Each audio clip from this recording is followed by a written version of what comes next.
On a very cold, Lord have mercy, Thursday evening, just a couple of days away from jolly old St. Nick joining us is the Teddy Bear, and welcome to Night Traxx Radio. And today's artist spotlight gifted actor, filmmaker, producer, comedian. He does it all. The super talented Brian Hook's new hit movie, Adam and Eve, streaming as we speak at this very moment on Tubi. Brother, thank you so much for joining us today.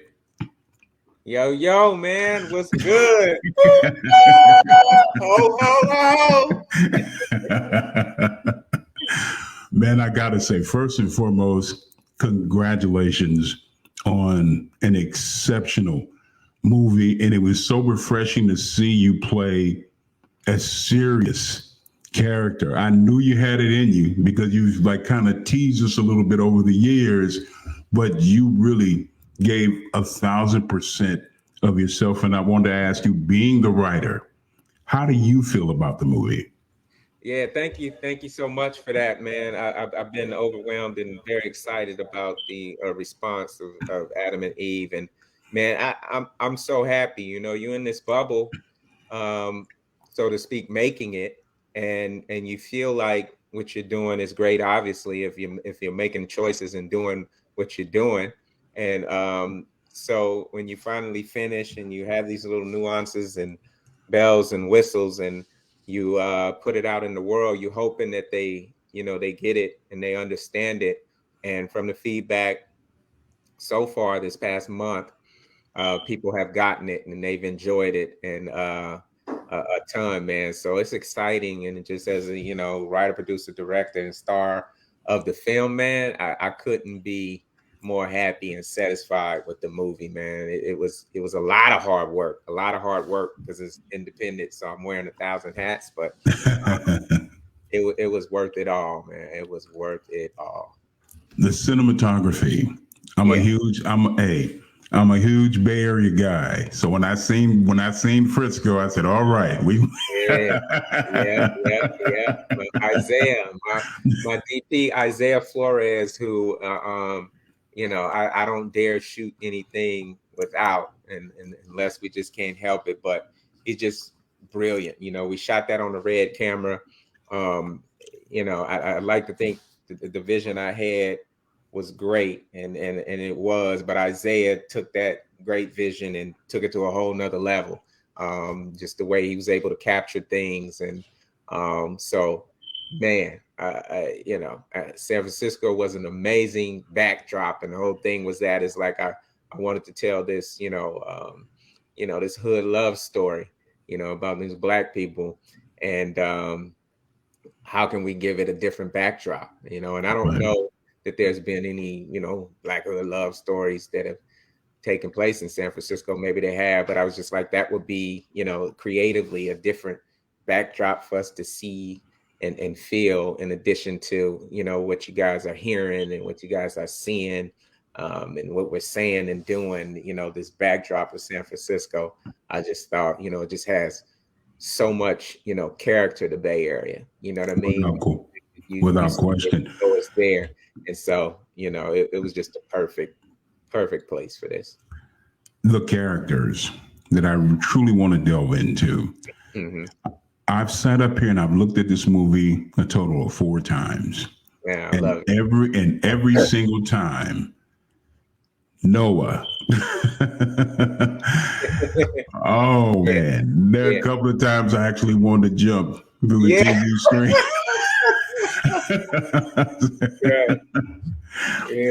And I find that particular character is very relatable because I think all of us, at one point in time of our life, we've had this certain dude that we considered a friend. Yeah. And that'll be the main one that sits up and stab you in the back and do something. Yeah. And do something like that. Yeah. That, and also the special relationship that really got me also, the way that you were speaking about your grandfather in the movie. Yeah. That relationship also, as far as Carr also too. How were you able to intertwine so much into the movie, man? Man, I don't know. And I say this, all the time, sometimes, uh, you know, God takes the wheel often when I'm in creative space, man. And you know, with this, it came from Terence, you know, who we come the story with, wrote a poem. And from that poem, it just had all these elements. And I had decided I wanted to do something interesting. And so I extracted out of that this whole story that just once I locked in, it just came out, you know what I mean? And there was a lot of time in me. I wanted to make sure all these characters were real and significant, and they all were living, so to speak. You know what I mean? And so when you look at this movie, if you don't see yourself, you definitely see somebody you know, or one of the characters, if not all of the characters, you recognize um, someone you know. And so it was just, you know, once I locked in, honestly, it was just like magic. Um, just making putting this film on paper, and I wrote the whole movie, man, to Nina Simone. Um, it was, and that even wasn't a choice. It was just, you know what I mean. Heard her song, and I would put that on, and it would just flow. And every time I was writing, I was listening to her albums and her songs, and I wrote the whole movie screenplay to that. And it just put me in a space and a feel to where I was able to capture and give all these, from Trip to, you know, to Noah, all these guys and characters, um, meaning, and just find some real space, man. So yeah, but it was like magic, man. You know what I mean? Like it was times, honestly, where I was on set and I'm listening because these actors were great, and it was literally dialogue that I wrote it that I was like, oh shit, that's good, you know. And I was like, you know what I mean? I was like, I wrote that, you know, not to sound whatever, but I actually Right. had several moments like, damn, that sounds good. Like, I believe that, you know what I mean? And it was Yeah. like, and it was like, well, you wrote it. And I was like, yeah, yeah. You know what I mean? Like, it was just, you know, and that's a testament to the cast and actors, you know what I mean, and their work and making it come to life. But, it's my favorite film to date, just because of all the elements it took to make it happen. Well, you did a wonderful job. And one of the things that I really enjoyed about the movie is giving a different perspective from, as far as a male perspective, because I think a lot of movies, Mhm. when they talk about relationships, they talk about the things that women go through. This Mhm. is one of the rare films that I've seen that it actually gives a perspective as far as the things that men have to go through from a Right, mental and an right, emotional standpoint right. when a man is being gaslit in Mhm. that way, and Yeah, they completely shut themselves yeah, down. yeah. And the way, I don't want to give too much away, but family, you definitely need to go look and watch this movie again. It is streaming as we speak on Tubi. But going from one woman to another woman and just completely closing yourself off Yeah. to a relationship, and then you meet this captivating woman. It just, Mhm. man. Yeah. Yeah. Yeah. Yeah. Yeah. You know, as soon as you Man. get comfortable, here comes the world, you know what I mean? And the skeletons out of the closet, muffing it up. And it was that. It was just, a male's point of view. And I think that's what a lot of, men and women like and appreciate about the film, because we never really hear it from the male voice.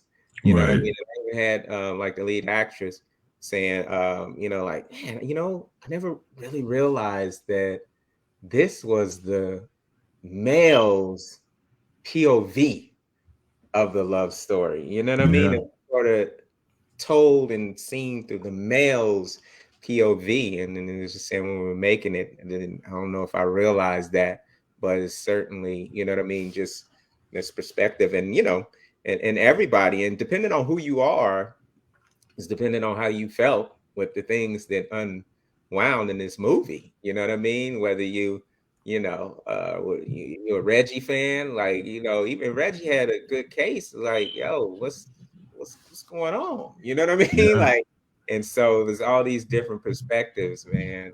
And I'm just loving and excited about the film that people are receiving and how they are. Again, you did a phenomenal job. The only thing that I have a bone to pick with you, why wasn't this movie submitted to the Sundance Film Festival, man? Yeah, that's a good question. And what happened? What happened was it missed the cutoff.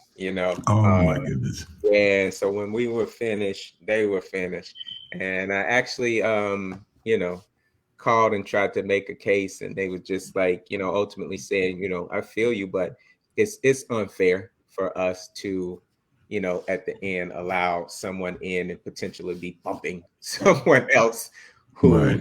and it was like, but we welcome it next year. But at that time, we will be, out and moving and on to the next. The film will be out. So, so we missed that. But we did, they did a screening, which I was shooting another film. So I wasn't able to make it to out in Cannes, and it wasn't in competition, but we won a couple of very cool awards and got acknowledged out there for the film, which was amazing. And so now the film is out, and hopefully the NAACP and some of these awards will recognize the film and feel like it's worthy of being included in some of the cool things they have going on. I hope so, man. It's long overdue. And I wanted to ask you, what do you get greater gratification from, as far as do you get greater gratification from acting or doing behind the scenes, as far as writing and directing? Oh man, I think 10 years ago, if you ask me, I'd probably say acting. Okay. But now I think it's like, it's one where I couldn't, I couldn't live without the other. You know what I mean? And so now if you made me choose, I might say behind the scenes, but you know what I mean? In the first half of my life, it was definitely acting. And in the second half, I'm enjoying more, the whole creative and painting the picture and sitting down with, my composer, John Witt Jr., and us, finding the perfect score and sounds to to elevate these scenes. And I love all that, man. So if I had to choose now, that would be tough, man, because I love them so much, man. But again, first half of my life, I say acting. The second half, I would definitely say behind the camera. But I'm going to continue to do both. Well, I hope so, man, because again, you were super talented. And I had this conversation with a good friend of mine, I say about maybe 5 years ago. And we were happily looking at a movie called Obstacles with E40. And I told him, I said, you see that cat right there? I said, he said, who is that? I said, Brian. I said, this cat is super talented. And I said, I've seen him act in so many different ways, where I've seen him kind of tease us with serious acting and then a lot of comedic acting. And I said, I see he has that edge about him. Being an independent movie director, do you think it would be advantageous to you to keep going that route, or somewhere down the line to get a big movie studio behind your films? Well, the thing is that's one of the beautiful things, that I created this foundation so I can do what I want, when I want, how I want. I mean, and I think especially today, it's necessary for you to have that foundation, because what you don't want to do is just be at the mercy of just waiting for them to tap you, waiting for them to call you, because who knows when they're going to call. And so for me, in that time, when I wasn't doing a studio film, I was always prepping to do my own film. And I think that both are necessary, but I'm always open, willing, and wanting to do studio films on a bigger scale, but never just sitting and waiting for them to come. And often what has happened is my journey has been a lot longer than, you know, most people, because I wasn't willing to compromise myself, you know. So a lot of these circles, there's a whole lot of goofiness that goes on. Right. And you know, Yeah. and they sort of want you to be who they want you to be, and that doesn't work for me. And yes, it, you know, it has proven, you know, I guess arguably beneficial for some folks, but at what cost? You know what I mean? Yeah. So it was something that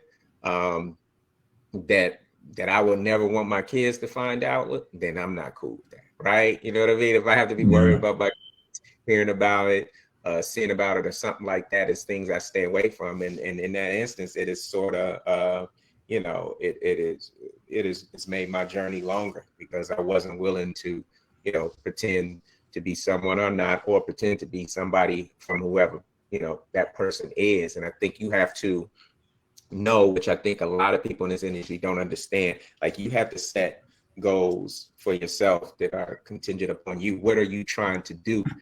And where do you want to go? Because if you don't do that, then you pass the exit, you know what I mean? Yeah. Because you don't know where you're going. And a lot of times they want to be big, they want to be famous, but they don't even really know what that means. And so you find yourself, you know, sitting, you know, across the couch with, you know, slimy Weinstein. And so now it's that, you know, moment to where, you know, you've been grinding all this thing, and it just, you know, this insanity that he's pushing on you stands between you and then you getting this next thing. And then it's that moment these people compromise themselves. But had you knew what you want and where you were going, and, you know, that you probably could have prevented that. So, you know, I was never, you know, and not to say I was just super smart and keen, but it was just always had a foundation and some good common sense about me. And like I said, like, you know, it's not something I want my kids to ever hear about. You know what I mean? Yeah. So yeah, I'm good.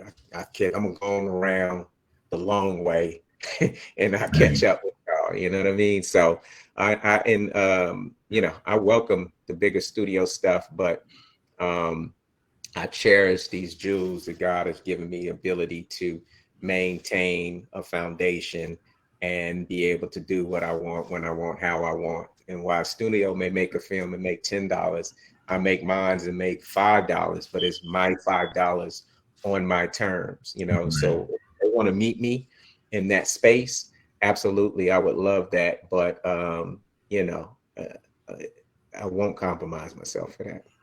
You should never have to do that. And that's one of the things that I stress a lot of times. I said, you know what, when you're dealing with independent movie makers and also independent recording artists, I think it's a beautiful thing, because you have complete creative control over your product. You're not allowing anyone to dictate what you do, how you do, when you do it, and how you're supposed to sit up here and promote your product. We're just a couple of weeks away, actually, about 2 weeks away from 2023. Yeah. What are some of the goals that you have set for yourself? Because I know you got more movies in the hopper waiting to bless us. So what else do you have waiting for us in the new year? Well, you know, I'm going to shoot my first stand-up special. Okay. Comedy special next year. You know, I got a lot of comics poaching off my material, so I got to do my special. It's not special no more. Okay. Some people's favorite comics. So that's happening. You know, Kyle Bentley Evans, who created the Jamie Foxx show and was the showrunner on Martin, created a show together for myself, a sitcom. That's happening. And I have a romantic comedy in the can that we're in post-production right now that'll be out next year. And then doing part 2 to Adam and Eve, as which you know, there's some questions that need to be answered. You know yes. what I mean? We'll get those answers next year as well, man. So, you know, feeling blessed that I'm here. You know what I mean? Because there's so many people, you know, not only just for the nonsense and craziness of the world, but just the you know, we've just been losing a lot of people over random stuff and health issues that they didn't know they had and things like that. So I'm just feeling blessed that I'm here to be able to bring in this New Year's, you know, with the family and just sort of map out, plan out, reset my mind and get ready to hit the ground running in 2023. Absolutely. And we feel blessed to have you on. And before I let you go, I got to ask you, to a lot of the young, aspiring filmmakers out there, what would be some of the vital information that you would give to them if they're thinking about pursuing this genre as far as being an independent writer, independent director? I would tell them, absolutely do it. Absolutely 1000% do it. This is the ideal time. The equipment and technology has advanced so much that you don't need millions and millions of dollars to make something that's really good. So it's a prime time for them to step up, put a team together, a smart team, and make something happen. And also at the same time, the networks, the outlets, the distribution channels are plenty, because every studio and network now has to have a streaming digital presence as well.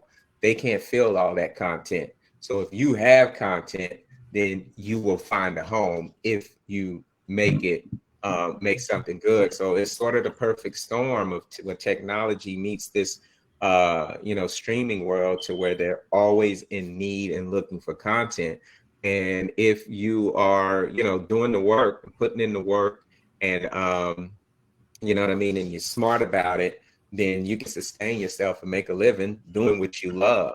So it's the ideal time. When I started off, you know what I mean, we were extremely successful with our independent films, but it wasn't necessarily an independent friendly time. We were sort of, you know, laid the framework and was the first to, you know, my friend Barry Bowles and I, to step out on that platform and take a chance on ourselves. And it proved to be very lucrative and create the foundation to where I'm able to do what I want, when I want, how I want now. But now is the ideal time. So I would say stay independent minded. At the same time, you knocking on the doors of the studios and network, but go out and make your film. Put together a group of people who like-minded, who have the same goal. You don't have to know camera work. There's somebody out there who wants to do camera and they love it. You don't have to know writing. There's somebody out there who loves writing. If you want to direct. You can find a producer. There are actors who want to act. Go out, do the work, find this group of people and make something smart and make it happen. And if you do that, you will find a home for the film. So it's the ideal time. And I would just tell them, go get it. I remember an interview you did about 10 years ago, and something that you said stuck with me to this day. He said, when you're hungry, you'll put in the necessary work to make things happen. And I honestly believe that to be true, man. It's amazing to me today where we're at as far as a streaming format. First and foremost, I want to give out a lot of love to the very talented cast, of course, of Adam&EVE, of course, Mr. Terence, DeShawn Mitchell, very talented brother, also the cast. And family, I want you to know there are a lot of great movies on Tubi, independent, a lot of them on there. Just have to take your time, let your fingers do the walking, but most importantly, be sure to go check out, of course, Adam&EVE. Thank you so much for joining us. Continued success and have a wonderful Christmas, man, and an exceptional New Year. Yeah, thank you. Thank you so much, man. I appreciate you having me and chopping it up with me, and I look forward to us doing it again, man. And hit me for whatever. Absolutely. Hey, the feeling is mutual, man. Whatever you need, man, I'll be more than happy to help. It's not a problem. All right, brother. All right. God bless. A very super talented, Lord have mercy, Mr. Brian Hooks, here on Night Traxx Radio. It's been a beautiful experience, and I want to thank everyone for tuning in and allowing the teddy bear to help you tune out all the negativity. it's been a wonderful couple of months. For a while that I think I was coming back, but you know what? Everybody kept sending me, you need to come back. You need to come back while I'm here. I want to thank everyone who has supported me, supported this show, supported LOTO Radio on Blog Talk Radio. I want to thank everyone over the years for supporting that show. And I want to thank the current people who are supporting this new format on Facebook Live. And be sure to see this interview in its entirety. Be sure you subscribe to our YouTube channel. That's at Traxx Radio. That's with 2 X's. That's Traxx Radio Music. You can locate us on YouTube. Be sure to subscribe there. We are also on TikTok at Traxx Radio, on Instagram.com/LOTL Radio, The Comfort Zone. Also on Twitter. And be sure to follow us on Facebook. That's at Facebook.com/LOTL Radio, The Zone. And last but not least, be sure to get all the latest updates. Be sure you follow everything that Brian is doing. You can catch up with him on Instagram. That's at Instagram.com/the Brian Hooks. I want everyone to have a wonderful Christmas. Hopefully the new year will bring even much more love and be more prosperous. And as in always, keep it soulful here on Traxx Radio. Good night and God bless.